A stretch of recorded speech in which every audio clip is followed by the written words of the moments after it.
So when you start looking at the speed at which e-commerce is now being adopted into the fabric of our society and our purchasing behavior, it is exceptionally rapid. Now, our panelists today represent a cross-section of experts who will talk from different perspectives about what they can do for various types of SMEs and different types of solutions that are available to you from a technology perspective, right? So I'm going to ask our panelists to briefly introduce themselves, their company, and the type of solution that they offer in the market. Does that sound good? Yes? Wonderful. We'll start with Samar. We run a company called Ixala. We co-founded it around 5.5, 6 years back. We're a service and solution company which only caters to internet retailers, or retailing using technology is our mission. Our mission states that we basically streamline direct-to-consumer interactions. So we only focus on where you're using technology to directly interact with the consumer. That's our focus. Our focus on our solutions are more focused, whether they are for retailers or for online retail. The way we approach our solutions is that, what is your ambition? And I think I've said it on a lot of forums. So if you're very highly ambitious using technology, or you have low ambition, and on the y-axis, if you put your ability to understand technology. So if you're a company which understands technology very well, or doesn't understand technology very well. So we normally, if you're low ambition and you understand low on technology, you come to us because we understand technology better and we help you. It costs you a little more because we get that knowledge. If you are highly ambitious and you understand technology but looking for specialization, you come to us. You understand less of technology but you're very ambitious in terms of your market knowledge, you come to us. Our solutions vary from putting e-retail stores for French Connection to Lotto to Nike. These guys have Gitanjali, Didamas, Nakshatra, all these e-tail portal starters have also worked with us. We're doing some very cutting edge work, and one of the interesting work which we've launched recently is Big Bazaar Direct. I don't know how many of you have looked at. We're showcasing that today. We call it the T-commerce, which is a tablet commerce or trust commerce. So we are medium agnostic. We just look to innovate and come out with a solution which is right for the customer. Thanks. Hi, good afternoon, everybody. So my company is Dynamic Vertical Solutions. We are in the business of providing end-to-end business applications for multiple industries, including retail, hospitality, real estate, manufacturing, distribution, and many more. Our business focuses on understanding your industry, understanding the different nuances and business processes that matter to you and matter to your customers. We then provide you with the best-of-breed technology solutions that streamline your business processes and enable you as business owners to focus on your top and bottom line. Not only do we cater to the offline solutions of physical stores, but we have expanded our portfolio to include online applications from multiple customer touchpoints. Whether that's going to be a PC-based device or the mobile device, at the end of the day, your customers today are globally connected across the world and they operate 24/7. So your business must also operate in the same manner. So our fundamental focus is on adding value and focusing on our expertise, which is business and technology, to enable your business to focus on what it needs to do. So we provide you with the platform, and our latest innovation is an end-to-end web commerce solution called EB. EB has been built to empower your business and enable engagement with consumers across the multiple touchpoints that exist today. We focus that platform on an open source technology that enables you to scale and adapt your tools as the business grows. So there is no need to reinvent the wheel, in our opinion. You should be taking the best of practices that companies such as ourselves have learned over the years and bring to you as a market. Okay, so I work with Tata Consultancy Services. I know the word end-to-end solutions is overused and abused, but that's what we really are. So we have end-to-end platform of solutions for different kinds of retailers across the globe. So in India, we have a solution called ION, which is really a package solution for any retailer to take the technology route. So it encompasses a store suite, it has point of sale, it has mobile point of sale, loyalty, e-commerce, and also a back-end inventory management application. So really somebody has to just jump onto a technology bandwagon. This is the solution. And then we have our own solution, which are meant for larger enterprises, which are white labeled, so to say. So we work with the West Side, Star Bazaar, Chroma, the recently launched Starbucks in India, and also international retailers. So the point of view I wanted to bring about here today was that really there's no difference between a Kirana store and a large enterprise. The customer is also the same. The way you have to look at it is to understand whether you are a Kirana store or a large enterprise. You have to really understand your end consumer. Map his journey with you. So does he start his journey of, I mean, the statistics say that there are as many as 56 touch points today before the end consumer really goes on to buy the item, right? He may go online, browse, he may check his mobile, he may talk to his friends about the product before he finally buys the product, right? Be it grocery or apparel. So how is it that you as a retailer influence that? So if you're a Kirana store, you might be distributing pamphlets. If you're a large enterprise, you might be going online. Okay, I'm being asked to cut short. But the idea is map your customer journey, have solutions across the journey to influence them. Hi everyone, my name is Sahil. I represent cartrocket.com. We are a year-old startup with around 1,200 customers, and we're basically helping smaller SMEs set up their online store very easily. So our platform is a do-it-yourself platform, but we fully assist people with the web store, logistics, payment gateway, right? We also integrate with all the marketplaces. So if you come online and sell with a CartRocket store, not only do you get your own web store, you're also able to sell across marketplaces. It's all very simplified and it's very low cost because it's not an enterprise solution. You pay as you go, it's a monthly payment model, and it's basically geared towards people who are trying to basically try out e-commerce without having to put in a big investment or without having to go through the process of analysis. So that's us. Them, as primarily SME, then mid-sized markets, and then enterprise, right? But reality is that there are so many overlaps today in each one of the solutions, right? There will be overlaps between TCS's products and Ixola and DVS, or CartRocket's products and Ixola and DVS, right? So there are genuine overlaps in each one of these. So let's break it down. So let's talk about each type of solution, right? So we've got a platform play, a SaaS platform solution, which means it's a service that you take on a monthly subscription basis, which enables you from an end-to-end perspective to do pretty much what all the other platforms also enable you to do. But there are obviously drawbacks of being in a platform like that. So I'm going to throw the SaaS discussion open, that particular platform discussion open to the panelists. So if you can share your thoughts on advantages, disadvantages of each type of solution. And Sahil, you can start with the SaaS piece. So I don't know how many of you already know what SaaS actually means. So if there's a show of hands, how many people actually know what it really means? Okay, so my apologies. It actually means software as a service, which is nothing but the way you use your Vodafone or Airtel connection, right? No endorsement, just the way you use your cell phone connection. That's how we offer the technology on a monthly license, right? That allows anybody to, basically try it out very easily. There is no lock-in, there's no commitment, right? We offer a 30-day trial, fully functional trial, so you can try it yourself, right? You don't need anybody to do anything for you. And of course, we have e-com advisors that always are there to help people, because India is maturing. People, our customers, which are SMEs, are maturing with us, and we assist them as well. But really, when we say SaaS, right, what it really means is that you go with a hosted solution costing you 3,000 rupees a month, and you get a plethora of options, right? Because the company that's running that product is constantly innovating based off of our experience with our 1,200 customers. We get product requests all the time, right? I mean, our integration with Amazon and eBay came as a result of people saying, oh, I have a store, but I only do 5 orders on my store in a day. How do I scale that to 50, right? So without actually, because not everyone's going to be able to spend on SEO or on marketing. So the mass of our customers, the only way they were going to be able to sell is to use what's already there. So that's why we came up with the idea of integrating with marketplaces. Similarly for shipping, right, which is a huge challenge in India today, right? Different courier companies have different service areas, right?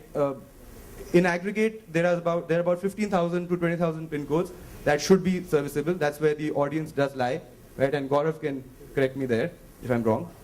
Using our ShipRocket service, which is an integrated courier system, right, with all the FedEx, Blue Dart, Aramex, the all leading local and national players in India, we are able to cover over 12,000 pin codes, right? And you can get this for $3,000 a month.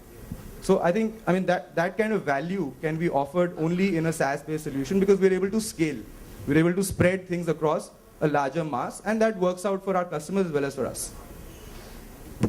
I think that's interesting, Sahil. I think that's really interesting, and what it really does is bring down the cost of taking people online at the first step, right? When the organizations are of relatively lower complexity, right? Because the differentiator to some degree between what a SaaS-based platform will be able to offer you and the more complex solutions that we'll discuss as we come down, right? The panel is that there is going to be so if you're running a really large organizations, you have your own set of hierarchies and processes.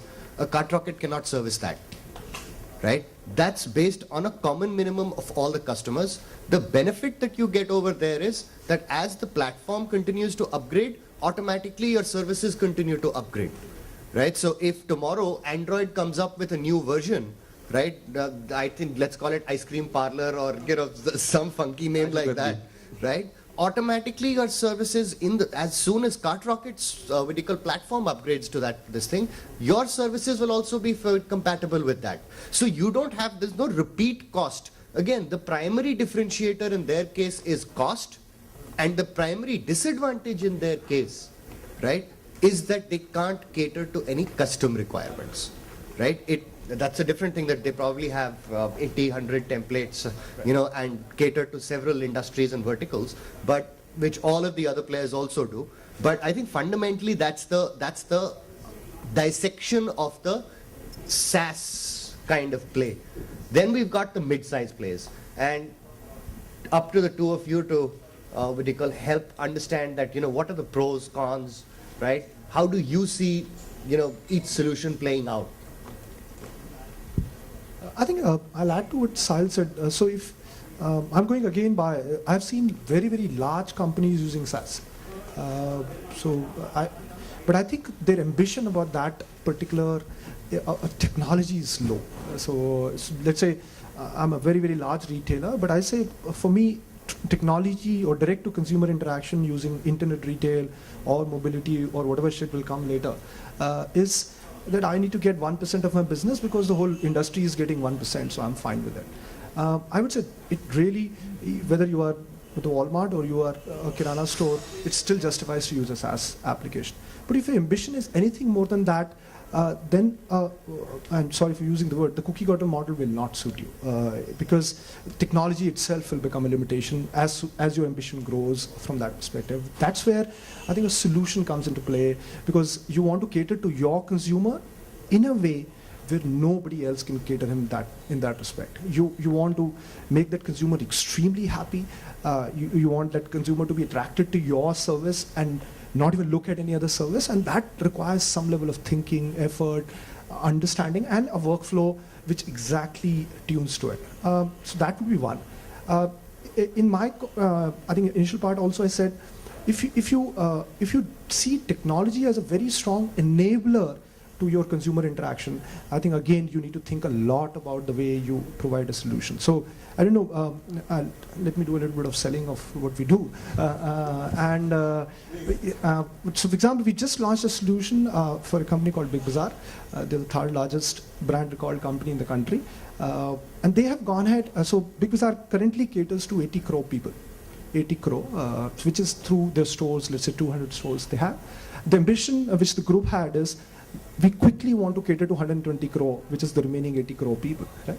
How do you do that? So the solution which was a brainchild from their side is that we will do something called tablet comms. So we will create an application where entire Big Bazaar inventory comes on tablet.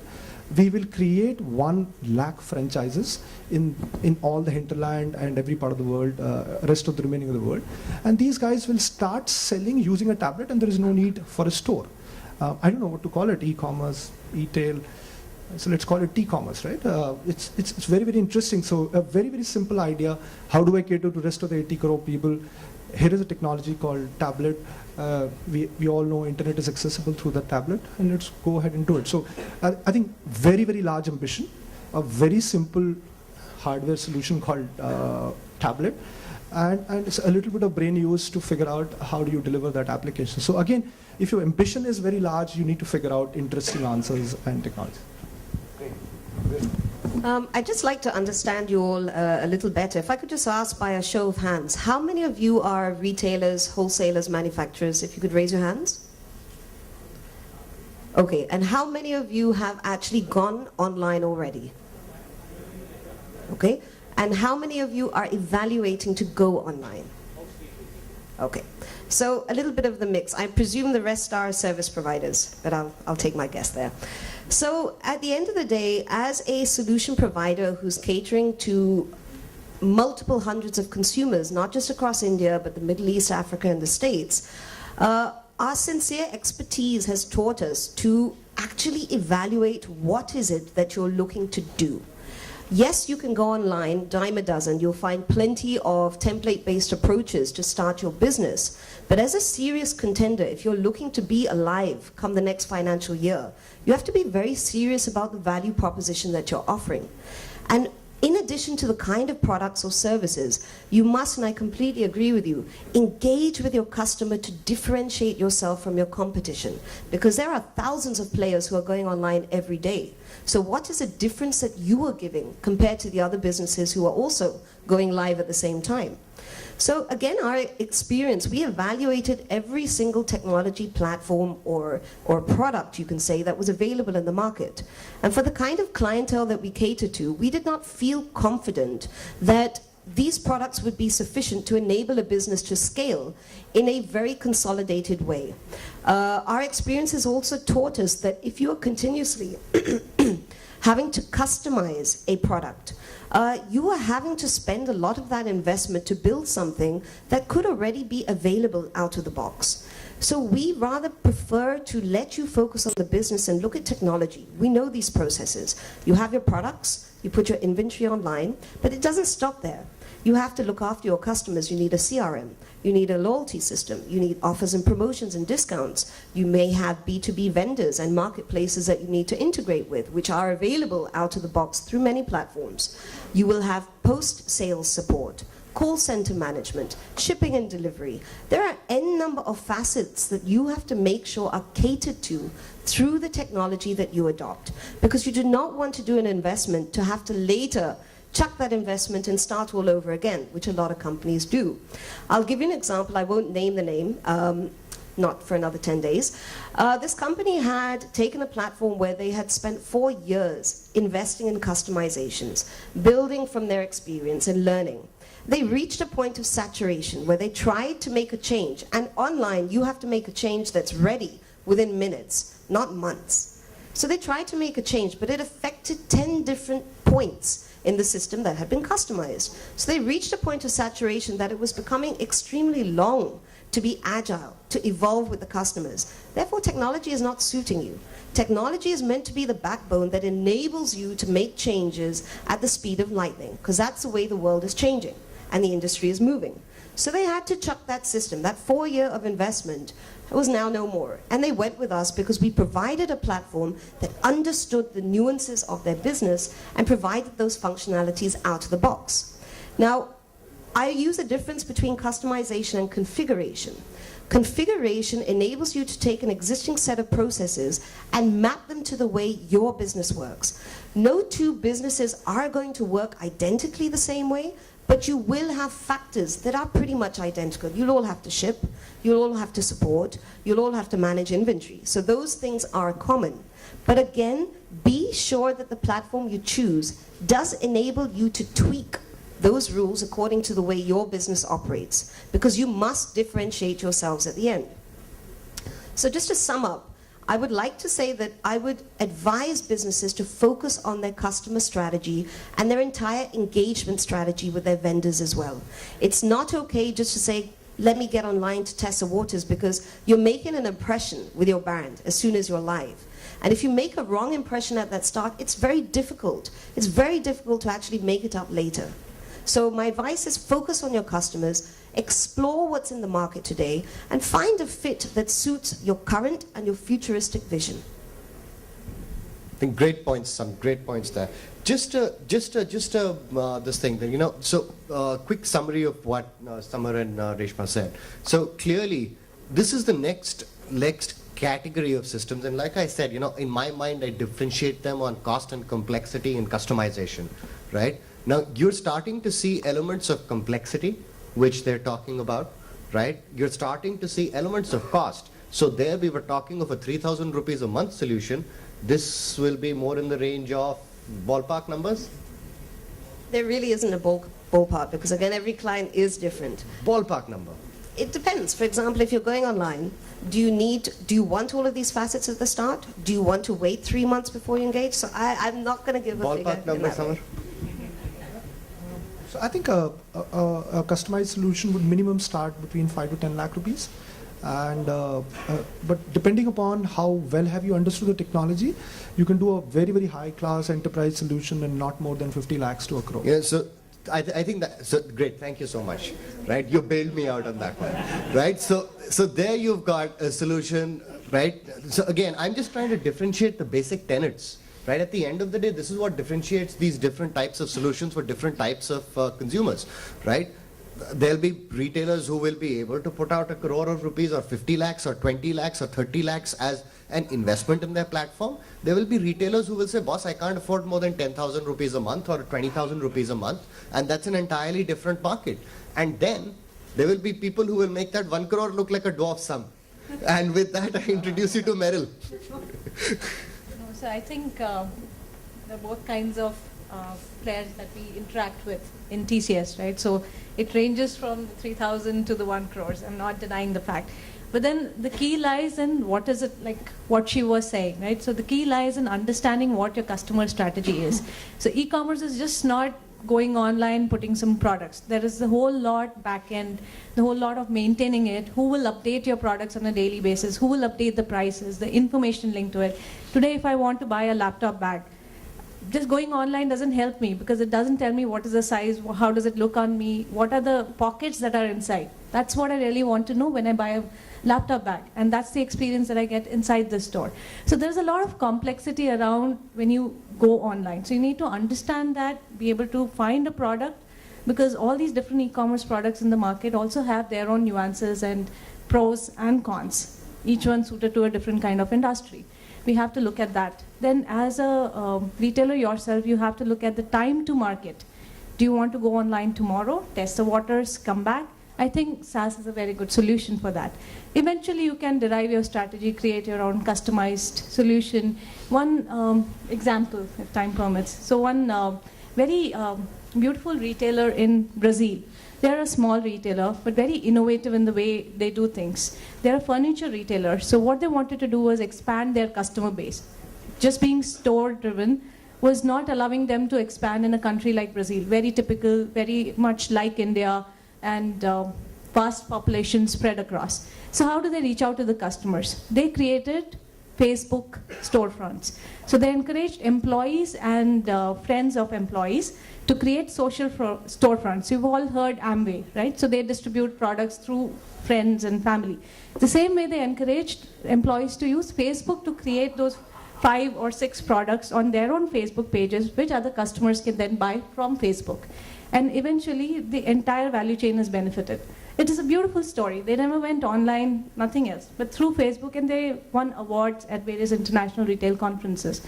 Right? So you have to determine whether you want to be that differentiated, or you have to continue on the traditional story, make a revenue, make margin.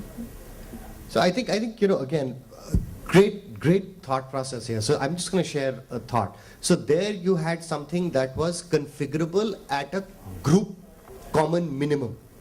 Here you have something that is configurable at the individual level to the extent the platform provides it. And with Meryl, you have something that is configurable to your exact custom requirement. Does that kind of explain the complexity of each type of system to a certain degree? I think just one extra point. I think fundamentally, I would also like to get that there is a platform-based approach, and then there is a solution-based approach. Absolutely, absolutely. So I would say that that also needs to be thought through. Saying when there is a platform, you configure it.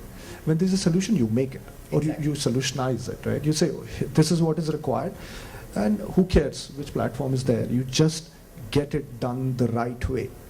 In fact, I wanted to get that point across very clearly, and and maybe I'll do a little bit Yeah. of your job and want for an excuse in that front, be excused on that front.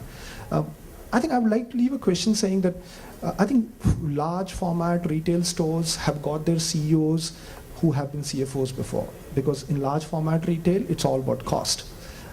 If it is a brand sensitive company, it was all about merchandisers who ended up becoming retail heads.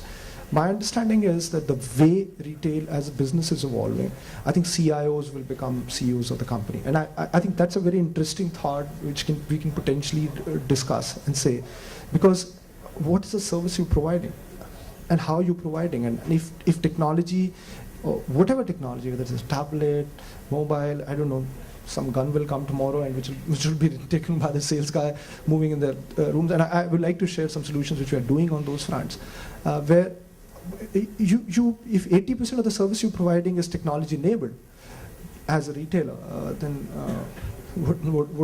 how we need to understand how big is the role of technology in the future. And one of the things I would like to put across is, it is also important that as an organization, are you ready to look at adopting technology, because it will take time to understand. And if the DNA in the company doesn't get built in, 5 years later when it'll hit you like a tsunami. So I just want to add something to what Samar said, right? So solution-based offering is actually something that's important, because and everyone talked about strategy. Are you differentiating? What is your strategy? Do you understand your customer? I think those are really, really important things to think about.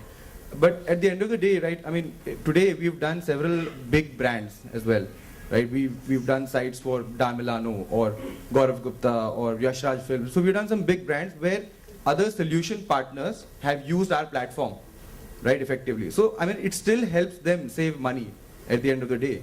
So technology by itself may not be the end solution, but that bundled with, even for an enterprise, I mean, that bundled with the right consulting or the right solutioning, it could still help lower costs as well as provide value. I think that's the exact point. Doesn't care what's the platform. It's about the right solution. Right. If it requires that platform, why not? So I'm going to contribute instead of trying to moderate on this particular one, right? And this is my personal belief of technology. Quality technology, right, is something that, so I have two sons. One is just about 1.5 years. From the age of 1, he has been using an iPad, right? He uses his own apps. He flips between apps. He's learned to use the home button to switch it off and restart the same app if he doesn't want that particular nursery rhyme. So he doesn't know how to press exit on that nursery rhyme because that's written in text, right? But he knows that if he restarts the app, it goes back to the home screen, right? He's found his way around that. The quality, when you look at quality technology, right, it should never be complex in its nature. So the question of CIOs becoming CEOs or something like that, right, why it doesn't rub with my DNA, right, is because if technology is really good, right, you should be able to focus on doing your business rather than trying to struggle with managing your technology. At the end of the day, what you need to know, technology needs to be an enabler for you to connect with your consumer and serve him better than you were serving him yesterday. But it cannot become a means unto itself. The end goal still has to be servicing your customer's need. And that understanding that need doesn't necessarily come from the technologist. That need is translated from the business person to the technologist. So technology needs to enable the business person rather than become an animal unto itself. And that's my very, very strong belief. But we've got a lot of technology people who might just push me off the stage. No, I think you're absolutely... I'm not defending this point. I think, and I was generalizing this point because I have seen that the awareness of technology amongst the retailer and brand is really low. And I use the word CIO because I felt that he knows it the best if the company has one. Or potentially a next generation next generation 22-year-old gets it better. So maybe it's a next generation 22-year-old better leading the company than potentially unaware of technology and remaining like that for some period of time. And I agree 100% of technology being an enabler. It's never going to replace the human touch, but it certainly adds value. What I mean by that is, for example, you have a mass volume of data, mass volume of customers. Now, if a physical person is actually going to evaluate where the customer is landing, where they are moving to, how they are actually communicating on the journey, you're going to need a very big team to manage that. Whereas technology will give it to you instantaneously. Through smart algorithms that have been built, it will give it to you instantly, so you focus on your business. An example is, for, with us, we focus for our customers on cross and upselling to their customers based on buying behaviors and preferences. We don't like a mass approach. You as a customer have a desire, you have a like, you have passions that excite you. You don't want what's there for the general mass. So when you're shopping, whether it's physical, online, or any touch point, you want to be approached and you want to have things that are relevant to you. Technology enables that. Human touches add value, but technology is a strong enabler to ensure that these functions are actually mapped accurately, so you can take the snapshot and make business decisions on the fly instantly to understand what changes you have to make, as you said, to serve the customer better. So it's all about two aspects. It is your strategy as well as your technology. One cannot do without the other. They are partners. They're partners in the journey of what you're calling an online business or the journey of customer experience. So remember that and keep a balance. Keep a balance between those two. Yeah, you need to decide which type of calculator you're going to use. You can use a very complex scientific calculator or a nice simple accountant one with just 12 buttons on it, right? I just want to beg to differ over there. So I don't think there is business, there is technology. Today those roles are becoming merged. Business is technology. So when you're running one store, yeah, you understand your customer. Seriously, I mean, that's what we are seeing. So if you're a business, you don't understand technology, beyond your 5 or 10 stores, you are not going to grow. So even if you're just, see, when you have only one store, you understand customer, you know what you're keeping in the store is exactly because it is meeting the customer needs, and that's it. When you grow, you're not the only one who's operating your stores. Your store associate needs to know about the product. He needs to cater to the customer's questions and queries about the product. He needs to know that customer and reward him for him coming to the store or going online buying from me. So that is a value proposition. How do you expand beyond yourself? So here's what, Meryl. I don't think it's and or, but again, quality technology is so simple to use that people who are not technology savvy are able to use it. Yes. That is the hallmark of good medical technology. Agreed. Right? And that is exactly what I said. It is not a question of this versus that. Right? At the end of the day, if a technology is really good, this mic is a fairly complex medical thing. Try making it at home. It'll take you a very long time. Yes. Right? But we know that if we just hold it up to our mouth and speak, it works. It's fairly simple to use.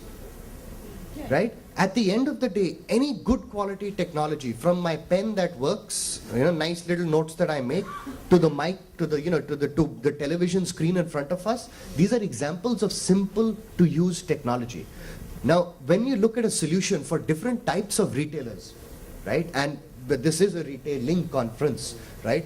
I am just trying to, at the end of the day, say that ease of use, right? That technology also, and this is my perspective as a user, right? As my 15, 17 years of operating businesses before becoming an investor, right? This is that perspective, right? Is that at the end of the day, the ease of use with which a person can adopt that technology is also directly proportional to the success of the technology in the company, right? Because until and unless that technology gets adopted by 90% of your employees, right? Any system is garbage in, garbage out. Right? And that was the general point I was trying to make. Well, that's a very, very true point. And you will see the more experience you get into the business of online commerce, every division needs different things. For example, your call center manager does not need to see things that the business owner needs to see. The business owner wants a dashboard of how the sales were, what happened, what's selling, what's not. Every division department has different requirements, and the technology absolutely should be easy to use across, but show the relevant points. Business owner does not want to see all the different nuances that somebody else is going to see. So understand the business. That's why for me and from a client experience, they really are hand in hand, because you can't have a strategy without the other. So we've got about 13, 14 minutes left. What I'm going to do is now leave it to you guys to discuss innovations, right? There is a lot of innovation happening in this space, right? We've all heard of social and mobile, and you know how it's integrating with your solutions. What are other trends that you guys see coming, right? So I'd leave it up to you to have a conversation around those various aspects. Actually, I think fantastic point. I just wanted to make a comment on the innovation side itself, and he got it to that direction. Just before I get to innovation, I want to highlight why innovation has become so critical. So the usage of technology in retail till let's say 10 years back was to optimize or make your operations efficient. And I think Meryl highlighted to that, saying, okay, how my stores interact, how the inventory is moving, how my POS is operating, how my warehousing movements are happening. These are all back-ended technology. This technology is used by somebody called an employee of the company. Okay? You can whip him, you can train him, you can say, this is the worst UI on planet Earth, please press this button, and he will do it. Right? So that's what has changed in the usage of technology by a brand and retail in the last 10 years. 10 years back, what we got is a consumer-facing technology called internet and the variants of it on applications, on tablets, on mobility and all that. To me, I think that's the changing face of technology. Now, the technology is used by the consumer. And consumer doesn't agree. You say, here is a bad technology, use it or don't use it. He'll say, go to hell. I don't use it. It's not worth it. And that's what has changed it. And I think that the whole discussion is moving around why it is consumer important. In terms of innovation, I'll give you an example. So we've been talking about consumer-facing technology. So we made this website called eDabba. It's a jewelry website. Now, on that front, one of the challenges on jewelry is that how do you understand the concept of eardrop, what size it is, right? When you see it on the screen, it looks this big. Majority of the customer complaint happens when it reaches home and it's this small. Right? So how do you build relatively, and people browse it on an iPhone, they browse it on a tablet. We came out with a solution where you take a credit card, put it on the screen, and it tells you, and the system understands which screen are you browsing from, and it decreases and tells you the size. Simple answer. One consumer facing. Again, I feel the usage of technology is in many facets. So I did highlight, we made a technology for a company in US. It's a tablet-based technology which their salesmen use. So it allows them to configure furniture. So when somebody comes, they say, what kind of floor do you have? Oh, we have a wooden floor. So they make a wooden floor. They're saying, oh, what kind of room size do you have? He says, okay, it's 20 feet. Make the room size. Where is consumer involved in it? But then here the consumer potentially, or person who's to be understood is a salesman. It is helping a salesman sell better. So I think I'm taking a more holistic view to say, first, technology has changed to a consumer perspective, and you can do and show multiple things to consumer. Multiple users are using technology, consumers, and somebody who's doing assistant selling, who's helping consumers sell. So now the usage of technology is far more consumer facing than it was ever, and that's what needs to be understood by the retailer. Any other perspectives? Yep. So technology is fast changing, and I just wanted to bring about, because you mentioned innovation, some of the examples, right? So earlier it was just store commerce, then it became e-commerce. Today suddenly there's an explosion everywhere. So there is mobile commerce, there is social commerce, there are so many different ways. People are experimenting to find out what's the way to go forward. So the whole idea is your technology should be strong enough that it's able to meet the next generation technology, be it RFID, be it anything else that come across. Some examples, Amazons and Googles are going to open grocery, right? eBay has opened something called a smart window, which is nothing but a TV screen that can be placed on anywhere on the road, and it becomes your entire store. And people are using, Walmart is using crowdsourcing. So people who are coming to Walmart to buy a product will also cater to taking these products and delivering it to somebody else who's ordered online, which is different ways of using all the technology that is with you. So I think as retailers, we need to innovate and think in India what's going to come next. It's very difficult to predict. Let me just need to add be 2 ready. cents to that. So globally there are, so we lag when it comes to e-commerce and electronic commerce per se. right? We lag the West in by a couple of years at least, right? Because that's slightly more mature market. But what's trending over there, and this is more from I'm jumping in as a participant and not a moderator on this one, right? Is that what we're seeing over there is that more and more, as your personal device and your networking of the end consumer with various other consumers is becoming more integrated into their daily fabric of life, right? Their buying behavior is also being altered by that. So today, if I want to buy a dress or a shirt, right? Because as men, we don't ask, I won't ask someone, do you like this shirt? Should I buy it? But I do know that, ladies on the other hand love a second opinion, right?